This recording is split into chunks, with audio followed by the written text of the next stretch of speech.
ಪ್ರೀತಿಯುಳ್ಳ ದೇವಜನರೇ, ನಿಮ್ಮೆಲ್ಲರಿಗೂ ಯೇಸು ಕ್ರಿಸ್ತನ ಶ್ರೇಷ್ಠವಾದ ನಾಮದಲ್ಲಿ ವಂದನೆಗಳು. ಶಾಲೋಮ್, ನಿಮಗೆ ಸಮಾಧಾನವಾಗಲಿ. ಈ ದಿನ ದೇವರ ವಾಕ್ಯದ ಧ್ಯಾನಕ್ಕಾಗಿರುವಂಥ ವಿಷಯ ಕೆಟ್ಟದ್ದರಲ್ಲಿಯೂ ಒಳ್ಳೆಯದು. ಅದಕ್ಕೆ ಆಧಾರವಾಗಿ ಅಪೊಸ್ತಲ ಕೃತ್ಯಗಳು 16ನೇ ಅಧ್ಯಾಯ 30 ಮತ್ತು 31ನೇ ವಚನ. ಸ್ವಾಮಿಗಳೇ, ನಾನು ರಕ್ಷಣೆ ಹೊಂದುವುದಕ್ಕೆ ಏನು ಮಾಡಬೇಕೆಂದು ಕೇಳಲು ಅವರು, ಕರ್ತನಾದ ಯೇಸುವಿನ ಮೇಲೆ ನಂಬಿಕೆ ಇಡು, ಆಗ ನೀನು ರಕ್ಷಣೆ ಹೊಂದುವೆ, ನಿನ್ನ ಮನೆಯವರು ರಕ್ಷಣೆ ಹೊಂದುವರು. ಈ ಸಂಭವ ನಮ್ಮೆಲ್ಲರಿಗೂ ಗೊತ್ತು. ಸೆರೆಮನೆಯ ಅಧಿಕಾರಿ ಪೌಲ ಸೀಲನನ್ನು ಸೆರೆಮನೆಗೆ ಹಾಕಿದ ಸಮಯದಲ್ಲಿ ಅವರು ಸ್ತುತಿಪದಗಳನ್ನು ಹಾಕುವಾಗ ಸೆರೆಮನೆಗಳು ಕದಲಿಸಲ್ಪಟ್ಟವು, ಅಸ್ಥಿವಾರಗಳು ಕದಲಿಸಲ್ಪಟ್ಟವು, ದೊಡ್ಡ ಭೂಕಂಪ ಉಂಟಾಯಿತು. ಆಗ ಸೆರೆಮನೆ ಅಧಿಕಾರಿ ಏನು ತಿಳ್ಕೊಂಡ, ಎಲ್ಲರೂ ಆ ಜೈಲಿನಿಂದ ಪಾರಾಗಿದ್ದಾರೆ, ಇನ್ನು ನನಗೆ ಏನು ಮಾಡ್ತಾರೆ, ನನಗೆ ದಂಡನೆ ವಿಧಿಸ್ತಾರೆ ಎಂಬುದಾಗಿ ಅವನು ತನ್ನನ್ನು ತಾನೇ ಆತ್ಮಹತ್ಯೆ ಮಾಡಿಕೊಳ್ಳಿಕ್ಕೆ ನೋಡಿದ. ಆ ಸಮಯದಲ್ಲಿ ಪೌಲನು ಕೂಗಿ ಹೇಳ್ತಾ ಇದ್ದಾನೆ, ನೀನೇನು ಕೇಡು ಮಾಡಿಕೊಳ್ಳಬೇಡ, ನಾವೆಲ್ಲರೂ ಇಲ್ಲೇ ಇದ್ದೇವೆ ಎಂಬುದಾಗಿ ಹೇಳಿದಾಗ ಅವನು ಕೇಳ್ತಾ ಇದ್ದಾನೆ, ಸ್ವಾಮಿ, ನಾನು ರಕ್ಷಣೆ ಹೊಂದುವುದಕ್ಕೆ ಏನು ಮಾಡಬೇಕು? ಆಗ ಪೌಲನು ಹೇಳುತ್ತಾ ಇದ್ದಾನೆ, ರಕ್ಷಣೆ ಹೊಂದುವುದಕ್ಕೆ ಸ್ತೋತ್ರ, ಕರ್ತನಾದ ಯೇಸುವಿನ ಮೇಲೆ ನಂಬಿಕೆ ಇಡು, ಆಗ ನೀನೂ ರಕ್ಷಣೆ ಹೊಂದುವಿ, ನಿನ್ನ ಕುಟುಂಬವು ರಕ್ಷಣೆ ಹೊಂದುತ್ತದೆ. ನೋಡ್ರಿ, ದೇವರು ನಮ್ಮನ್ನು ರಕ್ಷಿಸಿದ್ದು ಯಾಕೆ ಗೊತ್ತಾ? ಬೇರೆಯವರನ್ನು ರಕ್ಷಿಸುವುದಕ್ಕಾಗಿ. ದೇವರು ನಮ್ಮನ್ನು ಆಶೀರ್ವಾದ ಮಾಡಿದ್ದು ಯಾಕೆ ಗೊತ್ತಾ? ಬೇರೆಯವರಿಗೆ ಆಶೀರ್ವಾದ ನಿಧಿಯಾಗಲು. ಒಂದು ಚಿಕ್ಕ ಉದಾಹರಣೆಯನ್ನು, ನಡೆದ ಸಂಭವವನ್ನು ನಿಮ್ಮೊಂದಿಗೆ ಹಂಚಿಕೊಳ್ಳುತ್ತೇನೆ. ಒಬ್ಬ ಯೌವನಸ್ಥ ಮಗಳು ತನ್ನ ಸ್ಕೂಟಿಯಲ್ಲಿ ಹೋಗುತ್ತಿದ್ದಾಗ ದಿಢೀರೆಂಬುದಾಗಿ ಒಬ್ಬ ಚಿಕ್ಕ ಹುಡುಗಿ ಅಡ್ಡ ಓಡಿ ಬಂದಳು.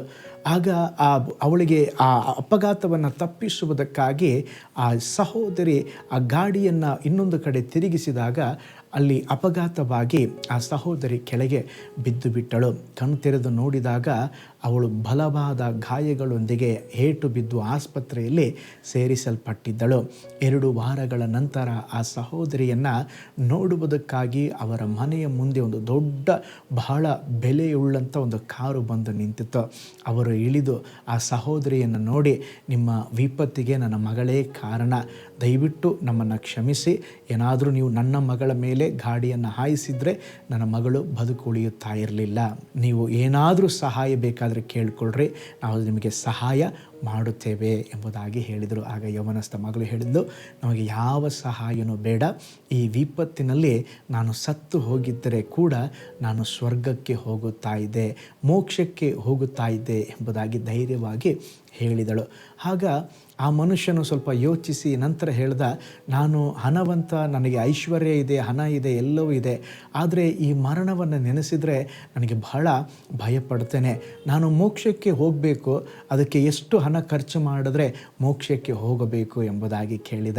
ಆಗ ಸಹೋದರಿ ಹೇಳಿದರು, ನೀವು ಮೋಕ್ಷಕ್ಕೆ ಹೋಗಲು ನಿಮ್ಮ ಹಣ ಬೇಕಾಗಿಲ್ಲ, ಮೋಕ್ಷಕ್ಕೆ ಹೋಗಲು ಯೇಸುವೇ ಮಾರ್ಗ, ಸತ್ಯ, ಜೀವವಾಗಿದ್ದಾರೆ ಎಂಬುದಾಗಿ ತಿಳಿಸಿ ಆ ಕುಟುಂಬವನ್ನು ರಕ್ಷಣೆಗೆ ನಡೆಸಿ, ಸ್ತೋತ್ರ, ಅವರಿಗೆ ಮೋಕ್ಷದ ನಿತ್ಯ ಜೀವದ ಅನುಭವವನ್ನು ಹೊಂದಿಕೊಳ್ಳುವಂತೆ ಸಹಾಯ ಮಾಡಿದಳು. ನೋಡ್ರಿ, ಸಹಾಯ ಮಾಡಲು ಬಂದವರು ಸಹಾಯ ಪಡೆದುಕೊಂಡು ಹೋದರು. ಅದೇ ವಿಧದಲ್ಲಿ ಸೆರೆಮನೆಯಲ್ಲಿ ಸ್ತೋತ್ರ, ಹಲ್ಲೆಲೂಯ, ಆ ಮಧ್ಯರಾತ್ರಿಯಲ್ಲಿ ದೇವರನ್ನು ಸ್ತುತಿಸಿ ಹಾಡಿದಾಗ ಅವರ ಬೇಡಿಗಳು ಕಳಚಿ ಬಿದ್ದವು. ಸೆರೆಮನೆಯ ಅಧಿಕಾರಿ ರಕ್ಷಿಸಲ್ಪಟ್ಟನು. ಪ್ರೀತಿಯುಳ್ಳ ದೇವಜನರೇ, ಕೆಲವು ಸಾರಿ ನಮ್ಮ ದೇವರು ಮೇಲುಗಳನ್ನು, ಕೇಡುಗಳನ್ನು ಒಳ್ಳೆಯದಕ್ಕಾಗಿಯೇ ಮಾಡ್ತಾರೆ.